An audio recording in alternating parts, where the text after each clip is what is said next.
Pessoal, olha só, comente aqui. Vocês são a favor do fim da escala 6 por um no Brasil?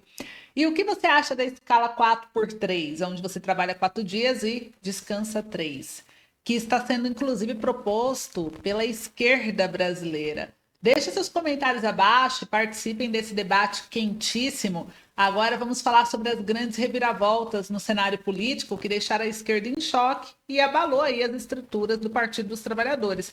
Uma traição inédita que deixou a esquerda em choque, envolvendo um dos maiores aliados do partido, veio à tona, lançando o PT numa profunda crise interna que só se intensifica. Essa revelação bombástica deixou claro que o partido enfrentará agora um dos momentos mais críticos de sua história. Os sinais de divisão e tensão entre seus membros são visíveis, com desentendimentos que vão desde lideranças nacionais até figuras regionais. Deputados e prefeitos de esquerda expressaram abertamente seu desespero e descontentamento em uma situação que parece um verdadeiro jogo de política de sobrevivência, sabe? E a confiança mútua que antes talvez mantinha o grupo unido está se diluindo diante dessa racha histórica.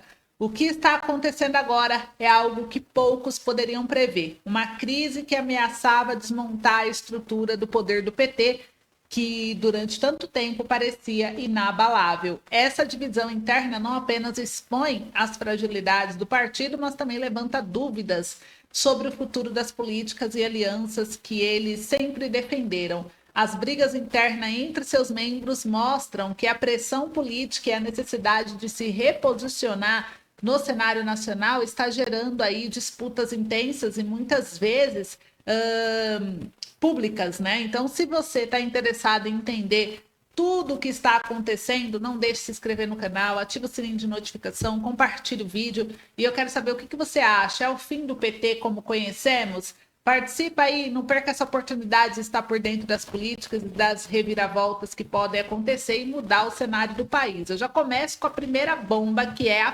PEC da redução da escala de trabalho, a jornada reduzida, né? Saiu aqui no CNN Brasil, eu vou ler a matéria e trazer minha opinião.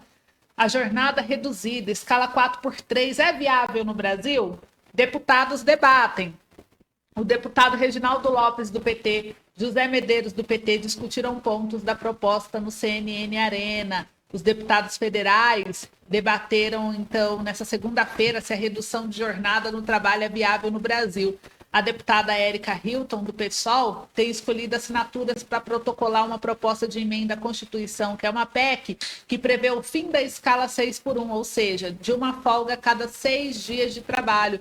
A proposta é que a jornada de trabalho passe de 44 horas para 36 horas semanais. Ao defender a redução, Lopes falou que o Brasil está vivendo uma revolução tecnológica, o mundo está vivendo uma revolução tecnológica. Acho que chegou o momento desses ganhos serem compartilhados com os trabalhadores, disse o deputado, que já havia apresentado uma proposta no mesmo sentido em 2019. Para ele, essa é uma política de ganha-ganha, citando a redução da jornada para 4 por 3, 4 dias trabalhados e 3 dias de folga, e a experiência de empresas que já adotaram.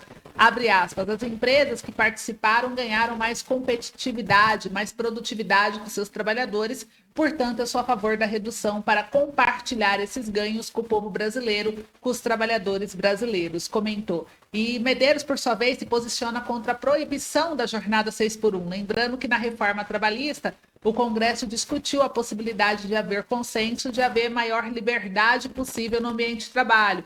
E a nossa preocupação é quando o Estado se mete obrigando. Segundo ele, sua preocupação é com o emprego e que haja uma ampla discussão em que o Estado não imponha.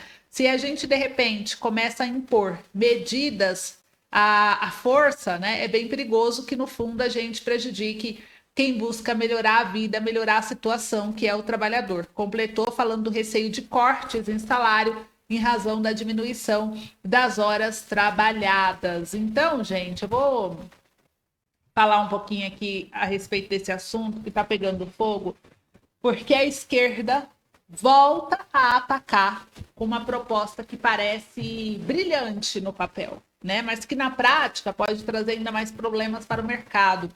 para as empresas e principalmente para o próprio trabalhador. Agora, a deputada do PSOL, ela quer acabar com a escala 6x1, com a escala 5x2, defende o modelo de trabalho obrigando, ditando, né, que é o que a esquerda faz, dita, uma escala de trabalho 4x3. A promessa é de mais qualidade de vida para o trabalhador, mas na realidade, quem pagará essa conta? Estamos falando de algo, gente, que é complexo. Para mudar, obrigar as empresas a mudar totalmente o formato trabalhista no Brasil, teria que mudar, passar por uma reforma trabalhista, né? Então, primeiro, essa mudança, ela forçará as empresas a adaptarem suas operações a uma carga horária reduzida. Qual que é a consequência disso, de obrigar e forçar as empresas a adaptar as operações? Para não impactar a produção e serviços, patrões vão recorrer a sistemas informatizados com uma agilidade maior, substituindo pessoas, né?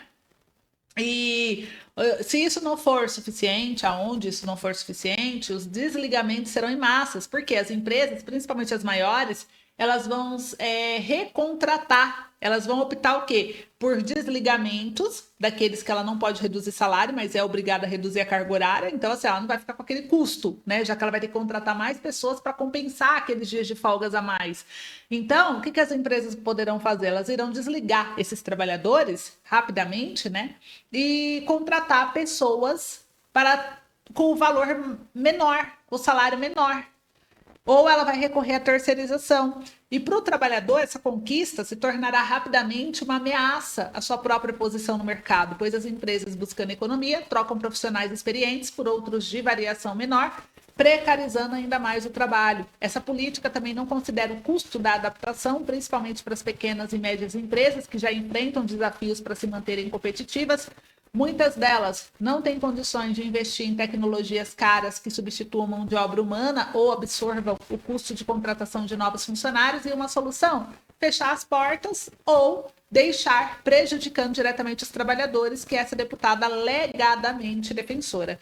Além disso, essa mudança pode abrir espaço para ainda mais abusos. Com a estabilidade criada, o mercado poderá ver um aumento nas contratações temporárias e intermitentes, que se traduzem em menos benefícios e menos estabilidade para o trabalhador. Esse 4x3 pode, na verdade, significar 3 dias de descanso forçado e insegurança sobre o futuro, com o contrato, ao invés de ser o contrato contínuo, vai ser intermitente. Então, você não tem estabilidade e garantia nenhuma. O que deveríamos fazer, então, Ana? Na minha opinião, em vez de políticas populistas que prometem o impossível, deveríamos buscar uma modernização das jornadas de acordo com a realidade e a necessidade de cada setor. O setor de tecnologia, por exemplo, poderia explorar uma carga horária mais flexível, enquanto indústrias e comércios precisam de estabilidade para manter um ritmo constante de produção. Além disso, o diálogo entre empresas e trabalhadores e sindicatos pode definir maneiras de trazer mais qualidade de vida sem comprometer a segurança e o emprego de quem realmente trabalha. Então, eu acho que a CLT ela tem que flexibilizar a jornada de trabalho para que cada empresa consiga adaptar, né, aquela jornada. Já tem empresas que usam jornadas assim, criam jornadas especiais.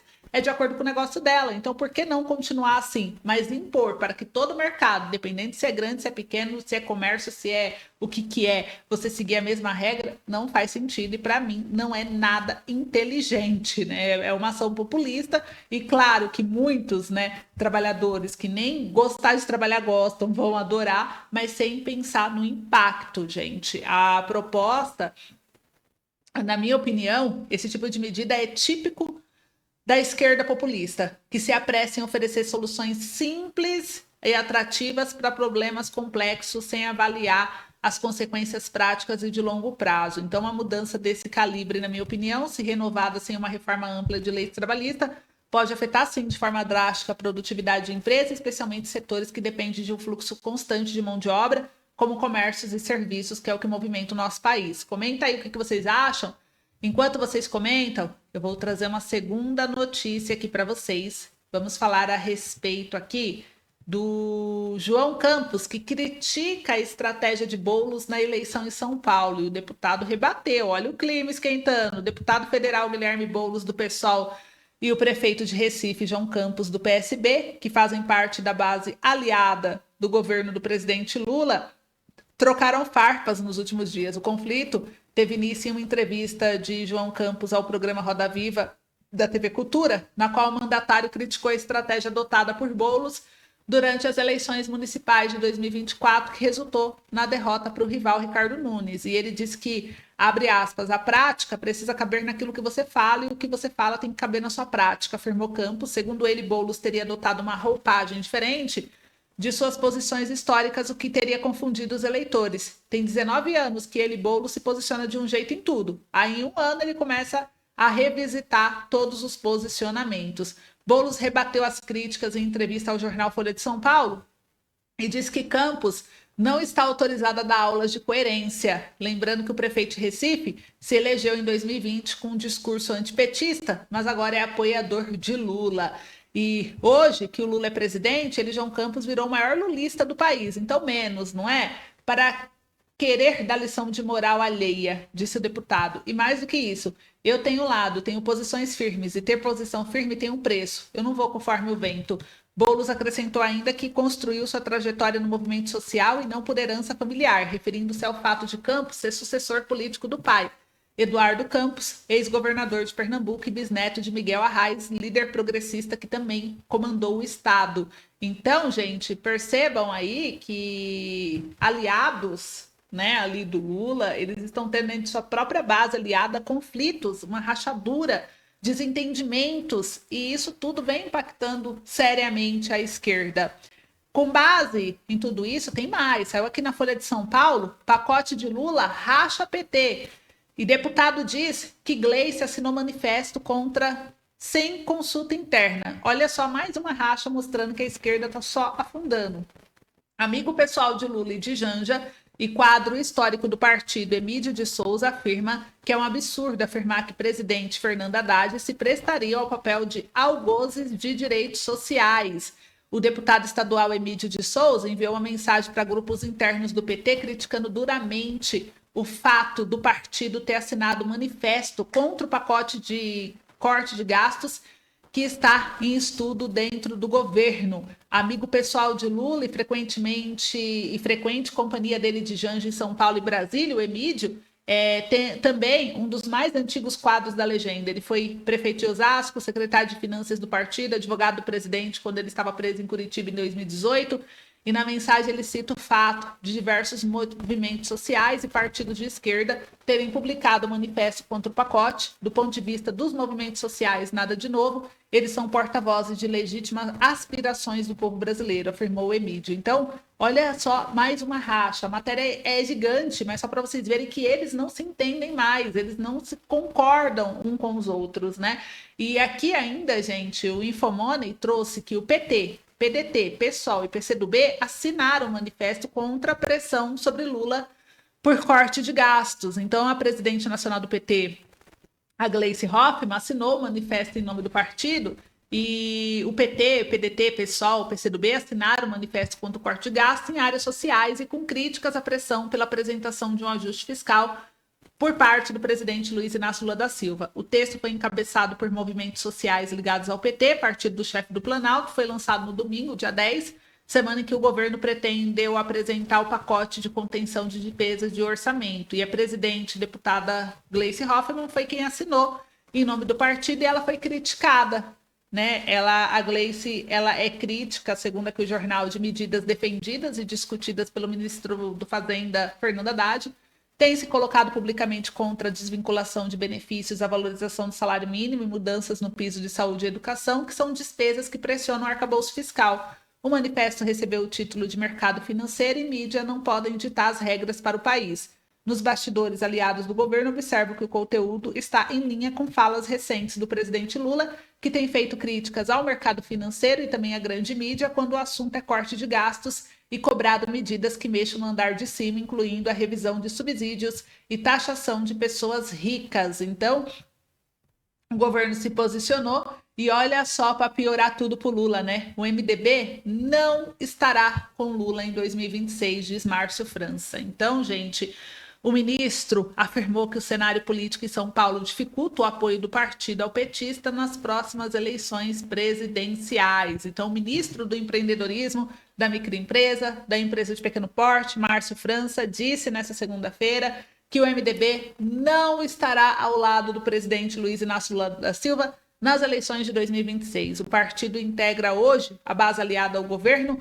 Abre aspas, o MDB está na Prefeitura de São Paulo, está no governo de São Paulo, e com essa somatória, a Prefeitura de São Paulo e o governo de São Paulo, eles se juntarão para montar o ovo da serpente que virará o adversário do Lula na próxima eleição. Fecha aspas, disse França em entrevista à CNN Brasil. Então a gente percebe aí que houve, muitos estão considerando uma traição ao governo Lula, ou seja, ele está sendo traído, ele está sendo abandonado e muitos já estão pulando do barco. Agora eu quero saber a sua opinião sobre tudo isso.